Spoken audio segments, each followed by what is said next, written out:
మీకు మంచి interesting thing చెప్తాను ఒకసారి రండి. లాస్ట్ నైట్ 'జిందగీ నా మిల్లేగా' చూశాను.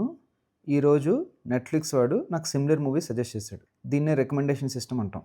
ఇంట్రెస్టింగ్‌గా ఏంటంటే కొంతకాలం బ్యాక్ ఇలాంటి సిస్టమ్స్ డెవలప్ చేయాలంటే చాలా ఎఫర్ట్ పట్టేదనమాట. కాకపోతే రీసెంట్‌గా ఆర్టిఫిషియల్ ఇంటెలిజెన్స్ చాలా రావడం ప్రకారం చాలా డేటాబేస్‌లో వెక్టర్స్ అనే కాన్సెప్ట్ వచ్చిందన్నమాట. ఈవెన్ మాంగోడిబిలో కూడా ఈ వెక్టర్ కాన్సెప్ట్ ఉంది. ఇప్పుడు మాంగోడిబి యూజ్ చేసి ఇలాంటి సిస్టమ్స్ డెవలప్ చేయొచ్చనమాట. ఫర్ ఎగ్జాంపుల్ నా దగ్గర 10 మూవీస్ ఉన్నాయనుకోండి. దానికోసం 10 డాక్యుమెంట్స్ క్రియేట్ చేసుకుంటాను.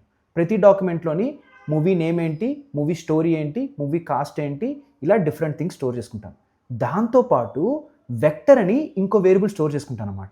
ఈ వెక్టర్ అంటే ఏం లేదు. ఇదొక లిస్ట్ ఆఫ్ ఫ్లోట్ వాల్యూస్ అనమాట. ఈ వెక్టర్ ఎలా వస్తదంటే ఓపెన్ ఏఐ ఉంది కదా! ఈ ఓపెన్ ఏఐకి నేను మూవీ స్టోరీ ఇచ్చాననుకో, అది మూవీ స్టోరీ మొత్తం అర్థం చేసుకొని నాకు మ్యాథమెటికల్‌గా ఒక లిస్ట్ ఆఫ్ ఫ్లోట్ వాల్యూస్ ఇస్తదనమాట. ఆ ఫ్లోట్ వాల్యూస్‌నే వెక్టర్ అంటారు. వెక్టర్ ఈజ్ నథింగ్ బట్ ఒక హయ్యర్ డైమెన్షనల్ పాయింట్ అనమాట.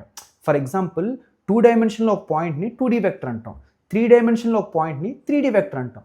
అలాగా ఒక 1536 డైమెన్షన్స్‌లో ఉన్న ఒక పాయింట్‌ని హయ్యర్ డైమెన్షనల్ వెక్టర్ అంటాం అన్నమాట. ఇంట్రెస్టింగ్ థింగ్ ఏంటంటే ఇప్పుడు నా దగ్గర ఉన్న మూవీ స్టోరీస్ అన్నీ ఓపెన్ ఏఐకి ఇస్తే ప్రతి మూవీకి ఒక డిఫరెంట్ వెక్టర్స్ ఇస్తది. సిమిలర్ స్టోరీస్ ఉన్న వెక్టర్స్ దగ్గరగా ఉంటాయంట. ఇంట్రెస్టింగ్ కదా! ఇప్పుడు ఈ వెక్టర్స్ అని నేను మాంగోడిబిలో స్టోర్ చేసుకున్నాను. ఇప్పుడు నాకు 'జవాన్' లాంటి సిమిలర్ మూవీస్ కావాలి. సింపుల్‌గా దానికి 'జవాన్' మూవీ యొక్క వెక్టర్ ఇస్తాను.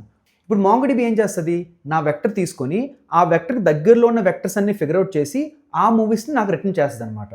కాకపోతే ఇంట్రెస్టింగ్ థింగ్ ఏంటంటే 'జవాన్' సిమిలర్ మూవీస్ తెలుసుకోవడం కోసం నేను మాంగోడిబికి అడగాల్సిన అవసరం లేదు. అట్లీ మూవీస్ అన్నీ అలానే ఉంటాయి.